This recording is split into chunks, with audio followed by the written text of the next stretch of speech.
નમસ્કાર વિદ્યાર્થી મિત્રો, ગયા લેક્ચરમાં આપણે પ્રક્ષિપ્ત ગતિ માટેના જેટલા સમીકરણો હતા એ બધા તારવી લીધા અને વ્યવસ્થિત રીતે આપણે પ્રક્ષિપ્ત ગતિ સમજ્યા. તો વ્યવસ્થિત એનું રિવિઝન કરી લેજો જેથી કરીને પ્રક્ષિપ્ત ગતિમાં કોઈ ડાઉટ ન રહે. હવે આપણે આગળ વધીએ. એક નવો ટોપિક જે છે એ શીખવાનો છે, નિયમિત વર્તુળમય ગતિ. નિયમિત વર્તુળમય ગતિ. હવે તમને ખ્યાલ આવી ગયો હશે નામ ઉપરથી જ કે વર્તુળમય ગતિ એટલે વર્તુળાકાર સ્વરૂપે ગતિ થતી હોય. દાખલા તરીકે તમે એક દોરી લ્યો, દોરીના છેડે પથ્થર બાંધી દો અને તમે ગોળ ગોળ ફેરવો એટલે વર્તુળાકાર ગતિ થઈ ગઈ. બરાબર. મોતના કૂવામાં સર્કસમાં કે એમાં જે બાઇક ફરે છે એ વર્તુળાકાર ગતિએ ફરે છે. પણ આગળ શબ્દ છે નિયમિત. નિયમિત એટલે અચળ વેગ. બરાબર. નિયમિત એટલે શું થયું? અચળ વેગથી વર્તુળાકાર ગતિ. એટલે તમે નિયમિત વર્તુળમય ગતિ માટે એવું કહી શકો કે અચળ વેગથી વર્તુળાકાર પથ પર થતી ગતિને શું કહેવાય? નિયમિત વર્તુળમય ગતિ કહેવાય. ફરીને, અચળ વેગથી વર્તુળાકાર પથ પર અથવા વર્તુળાકાર માર્ગે ગતિ કરતા પદાર્થની ગતિને નિયમિત વર્તુળમય ગતિ કહેવાય. સૌપ્રથમ આપણે નિયમિત વર્તુળમય ગતિ માટે થોડીક બેઝિક માહિતી મેળવશું, ત્યારબાદ આપણે ટેક્સ્ટ બુક પ્રમાણે આગળ વધીશું. તો ધારો કે કોઈ પદાર્થ જે છે એ આવી રીતે નિયમિત વર્તુળમય ગતિ કરે છે. બરાબર. આવા કોઈ વર્તુળાકાર માર્ગે આવી રીતે ફરે છે અને આ જે વર્તુળ બને એની ત્રિજ્યા જે છે એ r છે. તો જે વસ્તુ કહું છું એ ખાસ ધ્યાન રાખજો કે નિયમિત વર્તુળમય ગતિમાં વેગનું મૂલ્ય જે છે એ કેવું હોય છે? અચળ હોય છે. પણ વેગની દિશા અચળ હોતી નથી. આ ખાસ ધ્યાન રાખજો. પરંતુ વેગની દિશા અચળ હોતી નથી. કઈ રીતે સમજો? દાખલા તરીકે પદાર્થ જે છે અત્યારે અહીંયા છે, આવી રીતે આમ વર્તુળાકાર ફરે છે ને ધારો કે એ અહીંયા છે આ બિંદુ પાસે. તો આ બિંદુ પાસે વેગનું મૂલ્ય તો અચળ જ હોય. પણ જો મારે આ બિંદુ પાસે વેગની દિશા જોતી હોય, ખાસ જે હું કહું છું એ સાંભળજો, વેગની દિશા જોતી હોય તો વેગની દિશા મેળવવા માટે મેં તમને કીધું હતું કે જે બિંદુ પાસે વેગની દિશા જોતી હોય એ બિંદુ પાસે પદાર્થની ગતિની દિશામાં સ્પર્શક દોરવાનો. પદાર્થનો ગતિપથ કોઈ પણ આકારનો હોય, વર્તુળાકાર હોય કે કોઈ પણ આકારનો હોય. આ ખાસ યાદ રાખજો. કોઈ પણ બિંદુ પાસે ગતિની દિશામાં દોરેલો સ્પર્શક વેગની દિશા આપે. એટલે મારે જો આ બિંદુ પાસે વેગની દિશા જોતી હોય તો વેગ જે છે એ મને ક્યાં મળે? સ્પર્શકની દિશામાં. ધારો કે અહીંયા પદાર્થ છે તો મારે સ્પર્શક આ દિશામાં દોરવો પડે. એટલે જો વેગનો સદિશ આ બાજુ થાય તો જો આ બિંદુ પાસે વેગની દિશા ઉપર તરફ છે, આ બિંદુ પાસે આ તરફ છે. એવી રીતે મારે આ બિંદુ પાસે તો સ્પર્શક આમ નીચે આવશે. એટલે જો વેગનો સદિશ પાછો બદલાણ. એવી રીતે આ બિંદુ પાસે તો અહીંયા પણ જો. તો દરેક એવા તો ઘણા બિંદુ તમે આ વર્તુળ ઉપર લઈ શકો ને દરેક બિંદુએ વેગનો સદિશ જે છે એ જુદી જુદી દિશામાં મળશે તમને. એટલે જ મેં લખ્યું કે વેગનું મૂલ્ય અચળ હોય પરંતુ વેગની દિશા એટલે કે વેગનો સદિશ અચળ નથી. વેગનો સદિશ અચળ નથી એટલે કે વેગનો સદિશ બદલાતો રહેશે. જો દરેક બિંદુએ વેગની દિશા જે છે એ તમને જુદી જુદી મળશે. એટલે મૂલ્ય અચળ હોય પણ એનો સદિશ અચળ નથી. એટલે આ ખાસ ધ્યાન રાખજો. નિયમિત વર્તુળમય ગતિ એટલે અચળ વેગથી વર્તુળાકાર પથ પર થતી ગતિ. નિયમિત વર્તુળમય ગતિમાં દરેક બિંદુએ વેગનું મૂલ્ય અચળ હોય પરંતુ દરેક બિંદુએ વેગનો સદિશ જુદી જુદી દિશામાં હોય. અને જો કોઈ બિંદુ પાસે વેગની દિશા જોતી હોય તો એ બિંદુ પાસે પદાર્થની ગતિની દિશામાં સ્પર્શક દોરવાનું. એ સ્પર્શક શેની દિશા આપે? વેગની. હવે વાત કરીએ આપણે પ્રવેગની કે ભાઈ અહીંયા વેગનો સદિશ બદલાય. જો તમે સમજો વેગનું મૂલ્ય અચળ છે એટલે તમને એવું થાય કે સાહેબ પ્રવેગ શૂન્ય થાય. આમાં પ્રવેગ શૂન્ય નહીં થાય. વેગનો સદિશ જે છે એ જો બદલાયા કરે છે, વેગના સદિશમાં ફેરફાર થાય છે એટલે પ્રવેગ આને પણ હશે. અને એ પ્રવેગ જે છે એ કઈ દિશામાં હશે? વેગને લંબ કેન્દ્ર તરફની દિશામાં, જેને કેન્દ્રગામી પ્રવેગ કહેવાય. એસી વડે દર્શાવાય એને કહેવાય કેન્દ્રગામી પ્રવેગ, જેને બીજું ત્રિજ્યાવર્તી પ્રવેગ પણ કહેવામાં આવે છે. ત્રિજ્યાવર્તી પ્રવેગ. અને એનું સૂત્ર આપણે આગળ મેળવશું. v²/r થાય. r એટલે ત્રિજ્યા, v એટલે વેગનું મૂલ્ય. બરાબર, આ મેળવશું, ચિંતા ન કરતા. પણ નિયમિત વર્તુળમય ગતિમાં પ્રવેગ જે છે એ કેન્દ્ર તરફની દિશામાં હોય એટલે એને કેન્દ્રગામી પ્રવેગ કહેવાય. અથવા જુઓ, ત્રિજ્યાનો જે સદિશ આવતો હતો એ જ દિશામાં છે એટલે ત્રિજ્યાવર્તી પ્રવેગ પણ કહેવામાં આવે. બે નામ છે. અને કઈ દિશામાં દર્શાવાય? વેગને લંબ કેન્દ્ર તરફ. જેમ કે અહીંયા મારે જો દર્શાવવો હોય, આ વેગ છે એને લંબ કેન્દ્ર તરફ, એટલે પ્રવેગ જે છે આ રીતે આવશે. સમજાય છે?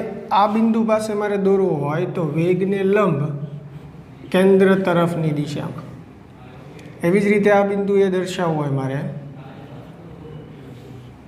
તો વેગને લંબ કેન્દ્ર તરફની. એટલે યાદ રાખજો, આમાં પણ પ્રવેગનું મૂલ્ય અચળ હોય. પ્રવેગનું મૂલ્ય જે છે કેવું હોય? અચળ. પણ પ્રવેગનો સદિશ અચળ નથી. બરાબર? શું? જુઓ, દરેક બિંદુ પાસેથી ભલે કેન્દ્ર તરફ હોય પણ દરેક અલગ અલગ બિંદુ પાસેથી પ્રવેગની દિશા છે. આ બિંદુ પાસે પ્રવેગની દિશા છે, આ બિંદુ પાસે, આ બિંદુ પાસે. એટલે દરેક બિંદુ અલગ અલગ બિંદુએથી આપણે પ્રવેગની દિશા દર્શાવી છે. એટલે ખાસ ધ્યાન રાખજો, પ્રવેગ કઈ દિશામાં હોય તો કે વેગને લંબ કેન્દ્ર તરફની દિશામાં. એટલે એને શું કહેવાય? કેન્દ્રગામી પ્રવેગ કહેવાય. બીજી વાત, દરેક બિંદુએ તમને પ્રવેગનું મૂલ્ય જે છે કેવું મળશે? અચળ. બરાબર? પણ પ્રવેગનો સદિશ અચળ નથી. જેમ મેં તમને વેગ માટે સમજાવ્યું એ જ વસ્તુ પ્રવેગ માટે પણ લાગુ પડે છે કે પ્રવેગનું મૂલ્ય અચળ છે પણ પ્રવેગનો સદિશ જે છે એ અચળ નથી. એટલે ખાસ એ વસ્તુ જે છે એ ધ્યાનમાં રાખજો. તો આજે છે એ નિયમિત વર્તુળમય ગતિ માટેની બેઝિક વાત હતી કે ભાઈ નિયમિત વર્તુળમય ગતિ એટલે અચળ વેગથી વર્તુળાકાર માર્ગ પર જે ગતિ થાય એને નિયમિત વર્તુળમય ગતિ કહેવાય. જેમાં વેગનું મૂલ્ય અચળ હોય, પ્રવેગનું મૂલ્ય પણ કેવું હોય? અચળ હોય.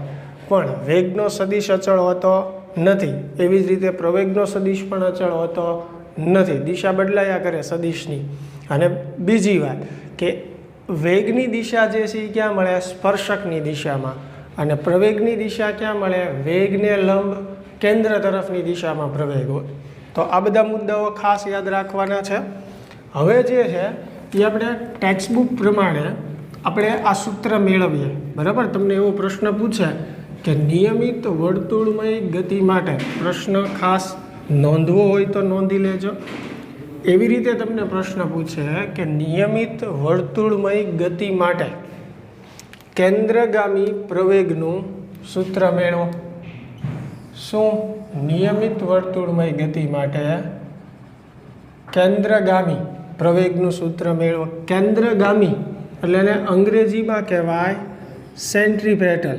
એટલે એસી વડે દર્શાવવામાં આવે, જેનો અર્થ થાય ગ્રીક શબ્દ છે કેન્દ્ર અભિમુખ એટલે કે કેન્દ્ર તરફનું. બરાબર? સેન્ટ્રીપેટલનો અર્થ જે છે એટલે એને એસી સફિક્સમાં સી લખવામાં આવે.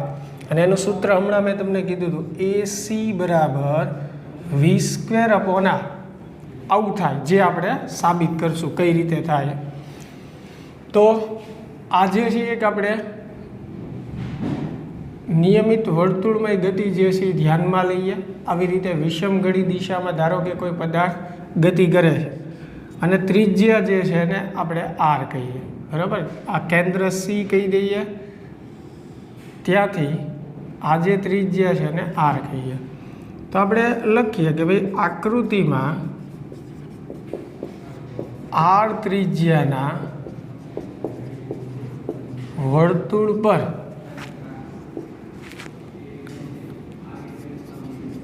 નિયમિત વર્તુળમય ગતિ કરતો કોઈ પદાર્થ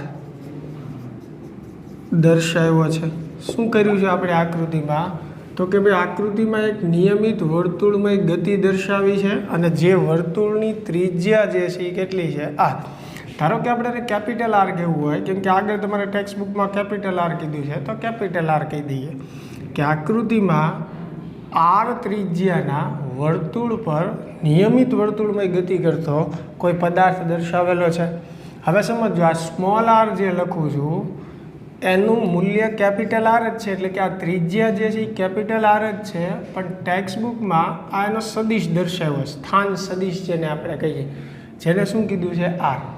હવે સમજીએ, ધારો કે પહેલાં પદાર્થ ત્યાં પી બિંદુ પાસે છે, એટલે આ આપણું સંદર્ભ બિંદુ થયું, કેન્દ્ર, અને આ કેન્દ્ર અને પી બિંદુને જોડતી રેખા એટલે એનો સ્થાન સદિશ છે, જેને આપણે આર કહીએ. હવે ત્યાંથી પદાર્થ ગતિ કરતો કરતો ધારો કે અહીંયા આવે છે પી પ્રાઇમ બિંદુ પાસે, બરાબર. તો પી પ્રાઇમ બિંદુ પાસે એની ત્રિજ્યાનું મૂલ્ય તો કેપિટલ આર જ થશે, ખાસ ધ્યાન રાખજો, પણ એના સ્થાન સદિશને આપણે આર પ્રાઇમ કહીએ. બે વચ્ચેનો જે ખૂણો બને છે એને ડેલ્ટા થીટા કહીએ. હવે સમજો, આ આર સદિશ છે, આ આર પ્રાઇમ સદિશ છે, તો બે વચ્ચેનો જે પરિણામી સદિશ થાય અથવા બે વચ્ચેનું જે પરિણામી સ્થાનાંતર થાય એ આપણે માટે શું થાય? ડેલ્ટા આર થાય. સ્થાનાંતર સદિશ થાય કે નહીં? Delta R. અને સ્થાનાંતર સદિશની મેં તમને સમજાવેલું છે, એટલે આ જે છે એ કેટલું થશે? Delta R. રેડી? હવે સમજો કે આ બિંદુ પાસે મારે વેગની દિશા જોતી છે, તો એ દિશામાં સ્પર્શક દોરું એટલે આનો વેગનો સદિશ થયો વી. એવી જ રીતે મારે આ બિંદુ પાસે વેગની દિશા જોતી છે, તો ત્યાં સ્પર્શક દોરવો પડે મારે, તો આ જે છે એનો સદિશ થયો વી પ્રાઇમ.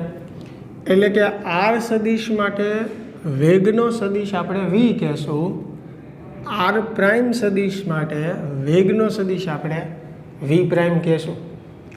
થોડુંક ટફ લાગશે તમને, પણ આ સમજો બહુ સરળ છે એમ કે ભાઈ પદાર્થ વર્તુળાકાર ગતિ કરે છે. પહેલાં એ ક્યાં છે? પી બિંદુ છે. પી બિંદુએ એનો સ્થાન સદિશ શું છે? આર. અને વેગ સદિશ શું છે? તો કે વી. ત્યાંથી ગતિ કરતો કંઈક આગળ જશે. ધારો કે પી પ્રાઇમ બિંદુની વાત કરીએ, જ્યાં એનો સ્થાન સદિશ કેટલો છે? R prime. અને જ્યાં એનો વેગનો સદિશ કેટલો છે? V prime. બે વચ્ચેનું જે પરિણામી સ્થાનાંતર છે એ શું થશે? Delta R. બે સ્થાન સદિશ વચ્ચેનો ખૂણો જે છે એને આપણે શું કહીએ? Delta theta. હવે સમજો, આજે મેં દર્શાવ્યું છે એ આવી રીતે છે, આમ દેખાય છે, બરાબર. શેની માટે? આર પ્રાઇમ અને આર માટે. એ જ વસ્તુ મારે વી અને વી પ્રાઇમ માટે દર્શાવવી છે. સમજો, અહીંયા જે છે આ વી પ્રાઇમ છે. હવે આ જે વી જે છે એને આમ ગોઠવીને હું આમ લઈ જાઉં તો આવી રીતે દર્શાવી શકું. અહીંયા બંને સાથે દર્શાવું. જો સમજો, આ વી પ્રાઇમ છે. હવે વી જે છે એને આકૃતિમાં હું આની સાથે દર્શાવું એટલે આ વી થયો.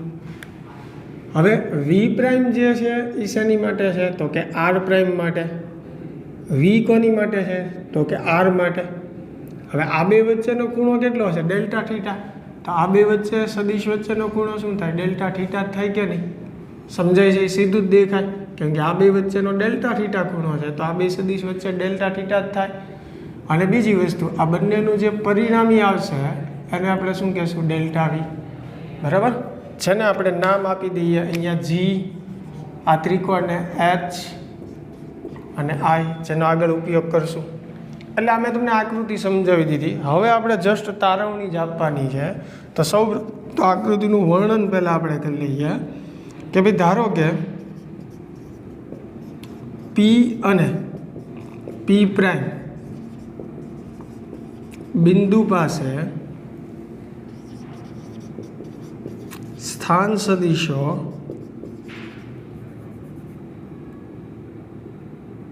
અનુક્રમે પી નો શું છે આર અને પી પ્રાઇમનો શું છે આર પ્રાઇમ. એટલે પી અને પી પ્રાઇમ બિંદુ પાસે સ્થાન સદિશો અનુક્રમે આર અને આર પ્રાઇમ છે તથા વેગ સદિશો વી અને વી પ્રાઇમ છે. બરાબર, એ તો આપણે કીધું જ છે. હવે જ્યાં યાદ રાખજો કે ભાઈ મોડ આર પ્રાઇમ બરાબર શું થાય કેપિટલ આર. એટલે કે આ બેયનું મૂલ્ય તો સરખું જ છે. આ ત્રિજ્યા ગણો કે આ ત્રિજ્યા ગણો હરખી જ થાય, જુદી ન થાય. આ તો ખાલી આપણે આને સદિશ તરીકે રજૂ કર્યું છે એટલે અહીંયા આર અને આર પ્રાઇમ કીધું છે. મૂલ્ય તો સરખું જ આવવાનું અને મૂલ્ય કોની જેટલું કહેવાય? આ ત્રિજ્યા જેટલું. ત્રિજ્યા કેટલી કીધી છે આપણે? Capital R. એવી જ રીતે વી અને મોડ વી પ્રાઇમ સરખું જ કહેવાય, જેને આપણે વી વડે દર્શાવશું. કેમ કે આપણે વાત કરી છે કોઈ પણ બિંદુએ વેગનું મૂલ્ય તો અચળ જ હોય, એટલે માન સરખું જ થાય, જેને આપણે વી વડે દર્શાવશું. બરાબર, ખાસ મગજમાં રાખજો એ વસ્તુ. ચાલો, હવે બીજી વસ્તુ જે છે, આ તો વેગ અને સ્થાન સદિશ વ્યાખ્યાયિત કર્યા. હવે પ્રવેગની વાત કરીએ. બરાબર, જ્યાં અથવા સરેરાશ પ્રવેગ, સીધું જ લખું, બહુ જાજુ આપણે લખવું નથી. સરેરાશ પ્રવેગ જે છે એનું મૂલ્ય જે છે એ કેટલું થશે? તો કે ડેલ્ટા વી છેદમાં ડેલ્ટા ટી જેટલું. સરેરાશ પ્રવેગ એટલે શું થાય? તો કે વેગનો ફેરફાર છેદમાં સમયનો ફેરફાર, એટલે delta V upon delta T, જે વેગને લંબ કેન્દ્ર તરફની દિશામાં હશે.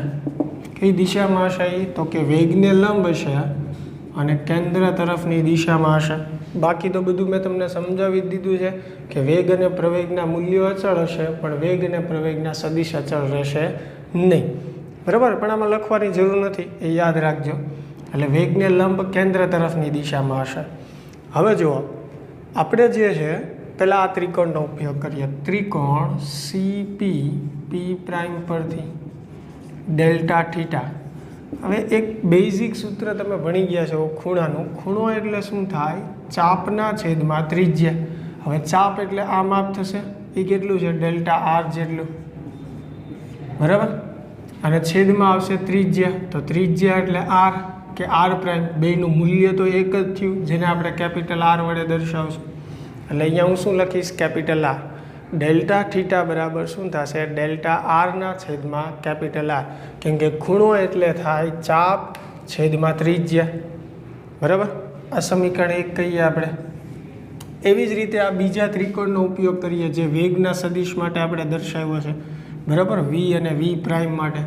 ત્રિકોણ જી એચ આઈ પરથી એમાં પણ ડેલ્ટા થીટાનો ઉપયોગ કરીએ. તો ફરી ખૂણો એટલે ચાપ, એટલે ડેલ્ટા વી છેદમાં ત્રિજ્યા. આ ત્રિજ્યા કેટલી થાય?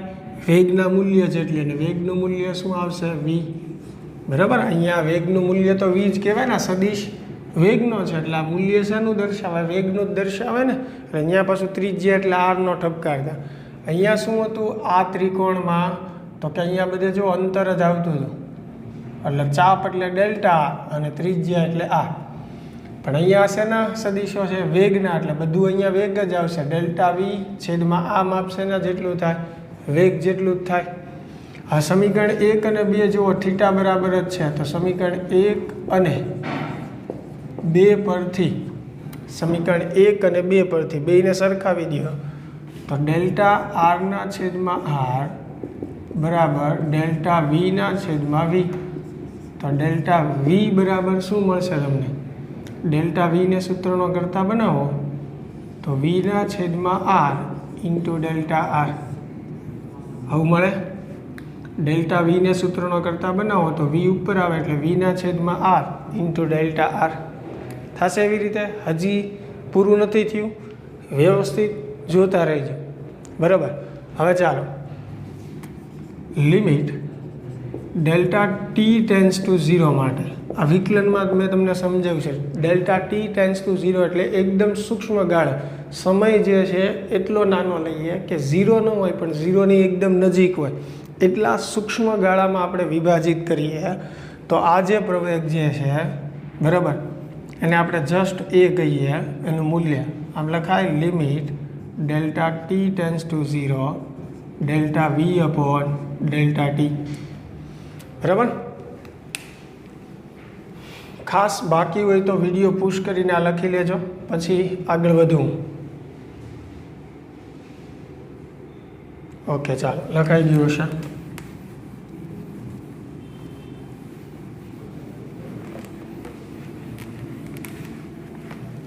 હવે જો આ જે વસ્તુ છે એ બરાબર limit delta T tends to 0.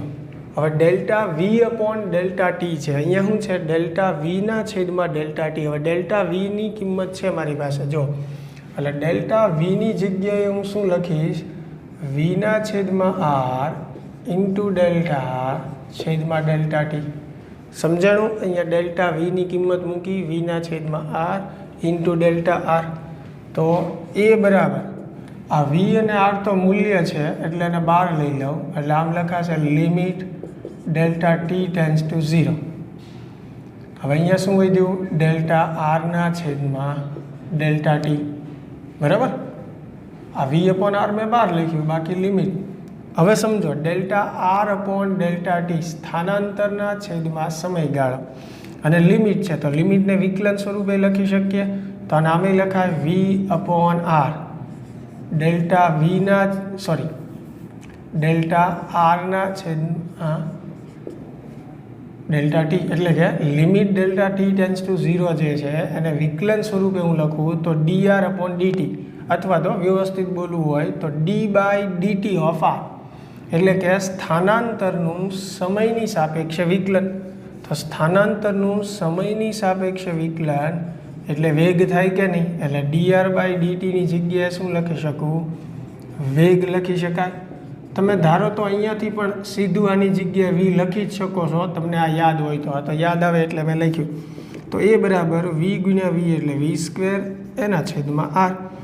વી એટલે વેગનું મૂલ્ય છે, આર એટલે ત્રિજ્યા છે વર્તુળની. લ્યો તો કેન્દ્રગામી પ્રવેગ જે છે મળી ગયો, જેને એ સી પણ કહેવાય, એ આર પણ કહેવાય, ત્રિજ્યાવર્તી પ્રવેગ પણ કહેવાય અને કેન્દ્રગામી પ્રવેગ પણ કહેવાય. સમજાણું? તો 2-3 માર્કમાં તમને 4 માર્કમાં પૂછે તોય મને કોઈ પ્રોબ્લેમ નથી. એવો પ્રશ્ન પૂછી શકે કે નિયમિત વર્તુળમય ગતિ માટે કેન્દ્રગામી પ્રવેગનું સૂત્ર મેળવો. તો આકૃતિ મેં જ્યાંથી દોરી હતી ત્યાંથી લઈને અહીંયા સુધી તમારે વ્યવસ્થિત લખવાનું છે. ચાલો વિડીયો પુશ કરીને લખી લ્યો. ઓકે, તો ખૂબ મહત્ત્વનો ટૉપિક છે આ પણ પ્રક્ષિપ્ત ગતિની જેમ, કેમ કે આ ચેપ્ટરમાં જોશો તમે તો થિયરીમાં અત્યાર સુધીમાં મોટામાં મોટો પ્રશ્ન આવ્યો હોય તો 2 જ છે, એક પ્રક્ષિપ્ત ગતિના અને એક આ નિયમિત વર્તુળમય ગતિમાં. એટલે ખાસ થિયરીની દ્રષ્ટિએ વધારે મહત્ત્વનું છે, પૂછી શકાય એક્ઝામમાં કે ટેસ્ટમાં, એટલે એ ધ્યાનમાં રાખજો. બરાબર. હવે આની પછી હજી આમાં આપણે એક સમીકરણ મેળવવાનું છે, પણ એની ચર્ચા જે છે આપણે નેક્સ્ટ લેક્ચરમાં કરશું. ત્યાં સુધી આખું વ્યવસ્થિત ટૉપિક જોઈ લેજો. મળીએ હવે નેક્સ્ટ લેક્ચરમાં. Thank you.